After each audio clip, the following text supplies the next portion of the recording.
प्रत्येक इलेक्शनला आम्ही पूर्ण कुटुंब येऊन अशाच पद्धतीने मतदान करतोय आणि डेफिनेटली आजचा चर्चेचा विषय असा आहे की पहिल्या 2 फेजेसमध्ये मतदानाची संख्या ही कमी झाली होती, पण कोल्हापूरकरांना माननीय खासदार धनंजय महाडिक साहेबांनी आणि आम्ही सर्वांनीच, मी सुद्धा माझ्या सोशल मीडिया थ्रू मोठ्या प्रमाणात आवाहन केलं आहे की मतदानाची संख्या ही जास्तच असली पाहिजे.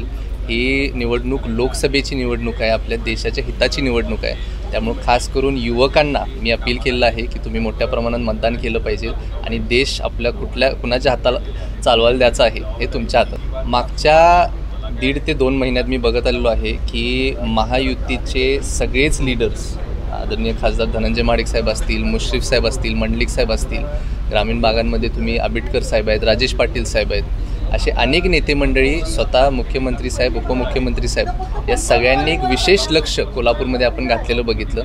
आणि डेफिनेटली मला असं वाटतं की महायुतीचे उमेदवार हे विजयी होतील, कारण खूप ताकदीने प्रचारासाठी आम्ही सगळेजण उतरलेलो होतो आणि आम्ही जे अजेंडाज मांडलेले आहेत किंवा BJPचा जो युतीमधला जो मॅनिफेस्टो आहे तो सुद्धा खूप स्ट्रॉंग आहे आणि तो लोकांना अपील करण्यासारखा आहे. त्यामुळे नक्कीच महायुतीचे उमेदवार हे निवडून येतील.